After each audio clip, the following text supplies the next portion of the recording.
ചരിത്രത്തിലാദ്യമായി രണ്ട് പ്രബലമായ ആണവായുധ ശക്തികളെ ഒരേ സമയം നേരിടേണ്ടി വരുന്ന അതീവ സങ്കീർണമായ വെല്ലുവിളിയാണ് അമേരിക്കയും സഖ്യകക്ഷികളും അഭിമുഖീകരിക്കുന്നതെന്ന് വാഷിംഗ്ടണിൽ നടന്ന സെനറ്റ് ഹിയറിംഗ് വ്യക്തമാക്കിയിരിക്കുന്നു.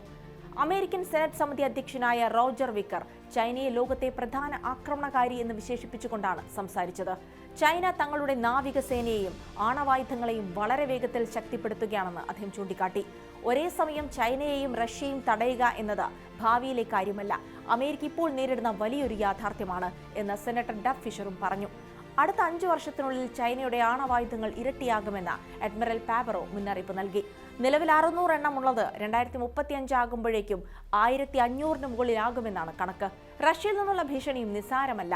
അമേരിക്കയും റഷ്യയും തമ്മിലുണ്ടായിരുന്ന ആണവായുധ നിയന്ത്രണ കരാർ അവസാനിച്ചതോടെ റഷ്യയുടെ ആയുധശേഖരത്തിന്മേൽ ഇനി നിയന്ത്രണങ്ങളില്ല.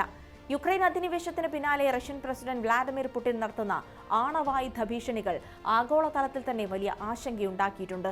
ഈ ഇരട്ട ഭീഷണി നേരിടാൻ അമേരിക്ക തങ്ങളുടെ ആണവായുധങ്ങൾ പുതുക്കുകയും കൂടുതൽ ആധുനികമാക്കുകയും ചെയ്യണമെന്ന ഈ ചർച്ചയിൽ ആവശ്യമുയർന്നു.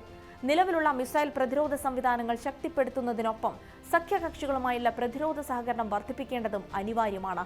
ഇതിനായി സ്പേസ് കമാൻഡ് ഉൾപ്പെടെയുള്ള സൈനിക വിഭാഗങ്ങൾക്ക് കൂടുതൽ പണം അനുവദിക്കണമെന്ന് സെനറ്റർമാർ പറഞ്ഞു.